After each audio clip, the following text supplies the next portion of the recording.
Salut! Aujourd'hui, c'est le premier épisode du format que je mets en place qui va s'appeler Draw and Talk. Cet épisode portera donc sur la phobie de l'abandon dans le trouble borderline et pendant que je vous parle de ça, je vais continuer mes stickers sur le thème du taureau. Donc voilà mon illustration du taureau et là je vais commencer tout de suite des petits stickers qui vont aller avec. Et pendant ce temps-là, je vais donc vous parler de la phobie de l'abandon dans le trouble borderline. Alors, la phobie de l'abandon, c'est quoi? Eh bien, c'est une peur extrême d'être abandonné ou d'être rejeté. Et cette peur extrême, elle va passer par plusieurs sensations, plusieurs émotions. Ça peut être de la tristesse, ça peut être de la déception, ça peut être de la haine. En général, il y a beaucoup de colère dès qu'on se sent abandonné. Et la colère chez les borderline, c'est pas juste de la colère que vous ressentez, vous, habituellement. Non, non, la colère chez un borderline, c'est vraiment une haine profonde et qui a envie d'anéantir absolument tout ce qui passe. C'est une colère extrêmement intense, comme toutes les émotions chez les borderline. Ça va vraiment être quelque chose d'extrêmement intense, d'extrêmement puissant. Un borderline, quand il se sent abandonné, c'est la fin du monde. Moi, je vais prendre mon exemple personnel, les moments où ma phobie de l'abandon revient le plus, en particulier par rapport à une certaine personne, c'est vraiment la fin du monde pour moi. C'est comme si tout mon monde s'écroulait, comme si plus rien n'avait d'importance, comme si la vie ne valait pas la peine d'être vécue, et c'est extrêmement puissant. Voilà, alors je préviens tout de suite, je ne sais pas trop où je vais avec cette vidéo, je n'ai pas préparé de script, je n'ai rien préparé, du coup ça va être au feeling, je vais parler de mon expérience, de ce que c'est pour moi la phobie de l'abandon, et voilà, ça va être un peu tout ça. Alors maintenant, pourquoi les borderline réagissent comme ça face à l'abandon?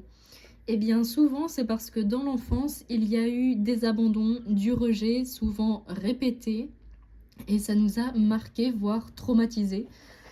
Et c'est d'ailleurs pour ça, c'est d'ailleurs sur cette base que le borderline se développe. Le borderline se développe majoritairement à cause de traumatismes dans l'enfance. Cette expérience a été tellement dure à vivre pour la personne que maintenant elle en a développé une peur maladive presque, une phobie. Et c'est vraiment pas quelque chose à prendre à la légère. Un borderline qui se sent abandonné, c'est vraiment, comme je l'ai dit plus tôt, c'est une destruction complète, c'est un effondrement au niveau des émotions. Et quand je parle d'effondrement, c'est vraiment, on a l'impression que toutes les émotions vont venir d'un coup être comme aspirées, enfin en tout cas moi je le sens comme ça, comme aspirées d'un coup dans un trou noir. Et ça laisse place que au désespoir, à la haine, à la tristesse, une tristesse hyper intense. Et le problème, c'est qu'une fois arrivé à l'âge adulte, même si la situation n'est pas une réelle situation d'abandon ou de rejet, la personne borderline va le ressentir comme tel. C'est-à-dire que même si la situation n'est pas un rejet ou un abandon, le borderline va le ressentir comme un rejet ou un abandon. Et ça peut être tout et n'importe quoi. Ça peut vraiment être tout et n'importe quoi. Par exemple, là je vais donner des exemples personnels, mais ça m'est arrivé qu'un jour, alors même plusieurs fois, qu'un ami ne réponde pas à un de mes messages et d'un coup c'était l'horreur pour moi. C'était il m'a abandonné, il m'a laissé, finalement il me détestait depuis tout ce temps, pourquoi j'y ai cru, je suis vraiment qu'une grosse merde, et pourquoi, et bref, et le cerveau part en couille totale.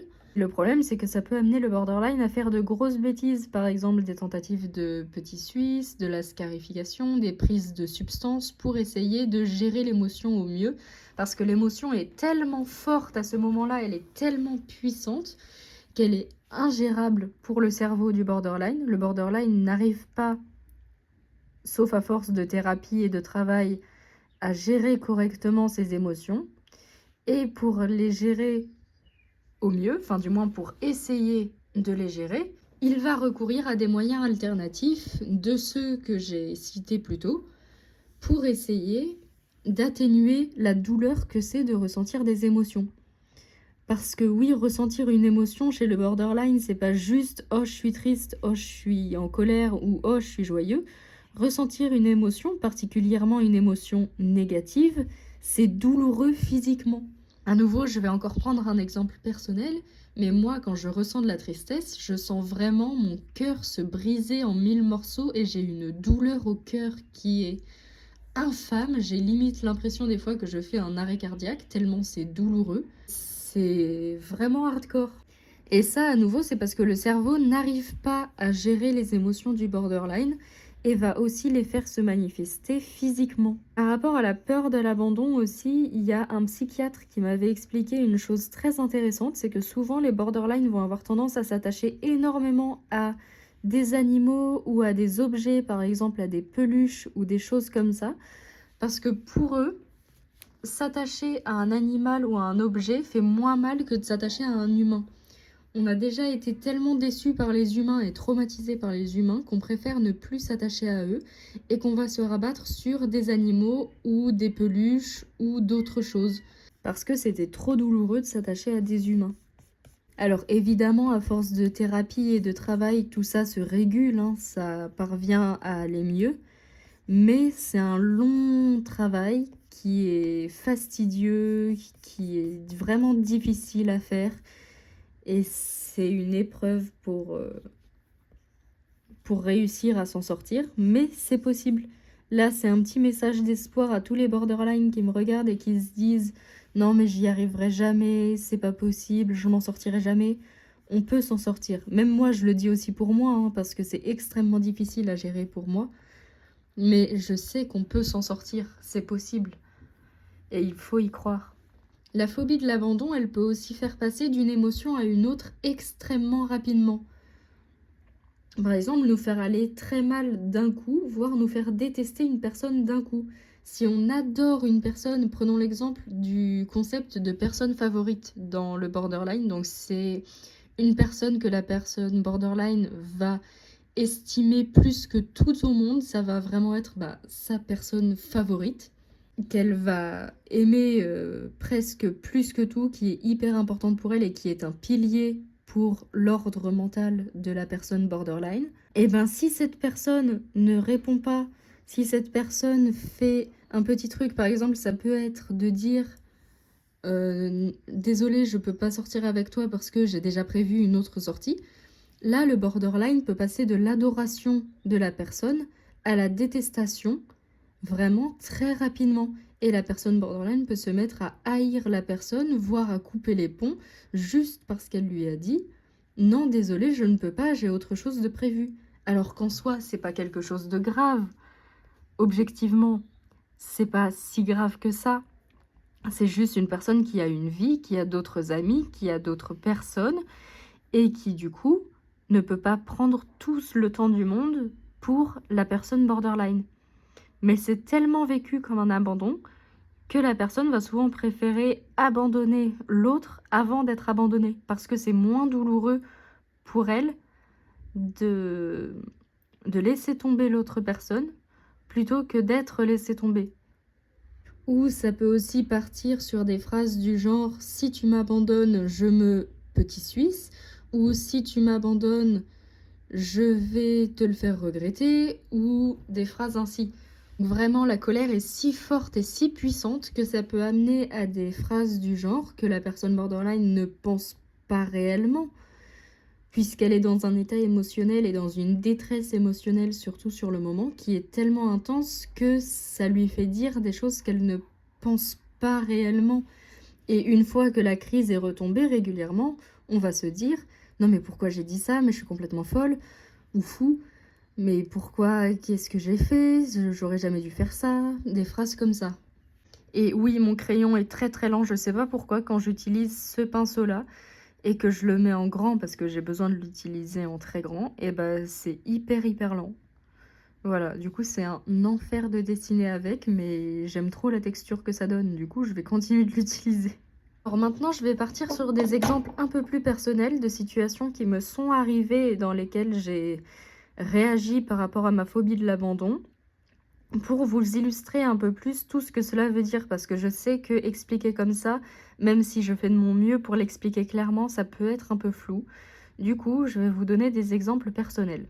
Le premier que j'ai, ça remonte à plusieurs années maintenant, c'était un moment où vraiment j'étais absolument pas stable. Je suis beaucoup plus stable à l'heure actuelle, mais à ce moment-là, j'étais vraiment vraiment absolument pas stable. Et c'est un moment où je mets un message à un ami pour un événement. Et il faut savoir que je pense d'ailleurs que cet ami est personnellement ma personne favorite du borderline et j'essaye de m'en détacher et j'essaye de faire un travail sur moi pour qu'il ne soit plus ma personne favorite. Non pas que je ne l'aime pas, c'est pas ça, mais c'est juste que la relation que j'ai du coup n'est pas des plus saines. Parce que justement, je place la personne sur un piédestal et que je l'adore tellement que ça en devient... c'est pas sain, quoi. Donc à force de thérapie, j'essaye aussi de calmer mon cerveau et de me dire que je suis pas obligée de placer la personne sur un piédestal comme ça. Mais bref.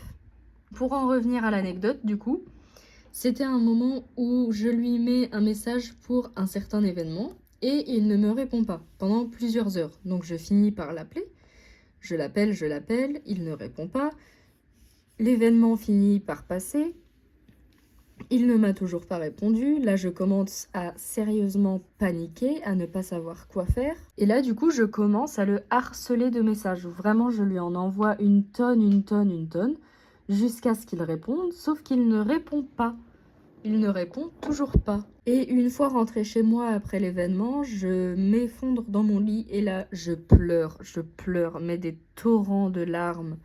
Petite pause pour vous dire que ce sticker est terminé, donc c'est le sticker du signe du taureau. Dites-moi ce que vous en pensez, je l'aime bien, moi je le trouve plutôt cool, je l'ai bien réussi. Je vais l'enregistrer. Hop, exporter en PNG. Et donc oui, là, moi, à ce moment-là, je pleure, mais je verse des torrents de larmes et je ne m'arrête pas. Et ça a vraiment duré toute la nuit.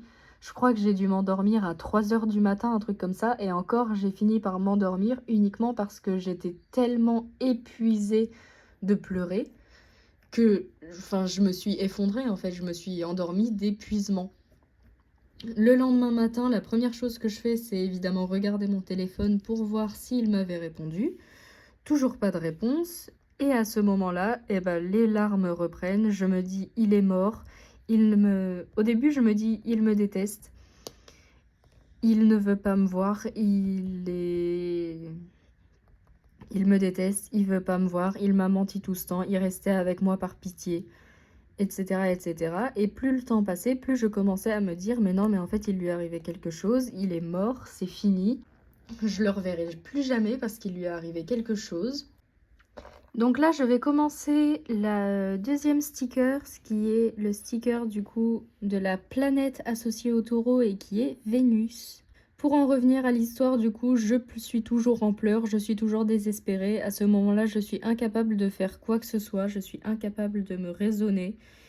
Vraiment, mon cerveau est vraiment parti déjà très très loin et je n'arrive pas à me réguler. Je pars en crise d'angoisse comme jamais j'en ai fait. C'est une horreur à vivre. Et le dénouement de l'histoire, au final, c'est juste qu'il me répond dans la matinée et il m'explique qu'il était parti en vacances et qu'il n'avait pas de réseau là où il était. Voilà, tout simplement. Vous voyez, ça peut vraiment être pour un rien que le cerveau du borderline va partir en couille et que ça va être la fin du monde et que c'est terminé pour elle ou pour lui. Et à partir du moment où il me répond dans ma tête, tout va bien à nouveau. Vraiment, tout va bien dans le meilleur des mondes. C'est bon, c'est ok. J'ai un soulagement qui arrive mais qui est immense et je pense que j'ai jamais ressenti de soulagement comme celui-là. Tellement j'étais